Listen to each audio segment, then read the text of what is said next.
आज का राजनीति करते हैं। जैसे ये कहते हैं फाजिलनगर कुशवाहा बेल्ट है और सुरेंद्र कुशवाहा जी, उनके पिताजी काफी लंबे समय से विधायक रहे चले आए, तो आप एक ब्राह्मण चेहरा है, तो ब्राह्मण चेहरे के तौर पे समाजवादी पार्टी विश्वास जमाएगी या नहीं? नहीं, मैं इस बात का विरोध करूंगा कि कुशवाहा बहुल एरिया है। हाँ।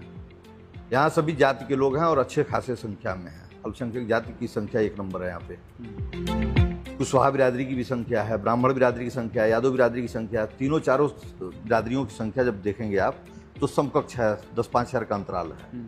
यहाँ 3 तो एकदम मजबूती से अल्पसंख्यक सबसे ज्यादा संख्या में है, कुशवाहा और ब्राह्मण दोनों बराबर संख्या में हैं। और जो आपने कहा कि लंबे समय से 2012 में फाजिलनगर का अपना एक इतिहास रहा है। फाजिलनगर ने कभी बाहरी को मौका नहीं दिया है, कोई बाहरी यहाँ चुनाव नहीं जीत पाया जब से फाइनल विधानसभा बना है। आप ये पूरा इतिहास पढ़ लीजिएगा यहाँ का।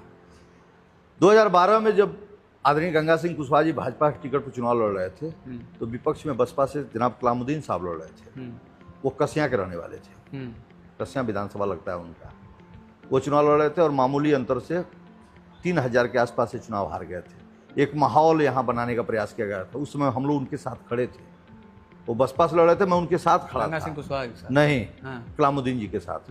कलामुद्दीन जी चुनाव जीतने में असफल रहे। आदरणीय विश्वनाथ सिंह जी 1000 वोट कम पाए थे। तो सपा और बसपा का जब जोड़ेंगे तो भाजपा से काफ़ी दूर था। 49-49 हज़ार के आसपास वोट पाए थे भाजपा प्रत्याशी, 46 हज़ार के आसपास बसपा प्रत्याशी और 45 हज़ार के आसपास सपा प्रत्याशी। तो ये क्या लगता है कि आपको गलत प्रोपेगेंडा बना दिया गया है कि ये कुशवाहा? बिल्कुल बना दिया गया। आप कहीं किसी गांव में जाइए और दूसरा चीज, हम लोग तो जात की राजनीति करते नहीं, इसमें जात को देखने की क्या जरूरत है? उसके पहले यहाँ कौन विधायक होते थे? विश्वनाथ सिंह जी होते थे। 2012 से गंगा सिंह कुशवाहा। गंगा सिंह बता तो रहा हूँ कि कलामुद्दीन साहब चुनाव लड़ रहे थे। एक बनाया गया माहौल। 2017 में एंटी कम्युनिकेशन चला था यहाँ पे, और ये चला था कि सत्ता के खिलाफ वोट पड़नी थी। गंगा सिंह कुशवाहा जी को फिर टिकट मिल गया और आदरणीय विश्वनाथ सिंह जी चुनाव लड़े थे, अस्वस्थ थे और उम्र भी था और थोड़ा सा एक माहौल चला था भाजपा के पक्ष में। 2014 में मोदी जी आए थे, मोदी मैजिक चल रहा था, इसमें लोगों ने उनको चुनाव जिता दिया।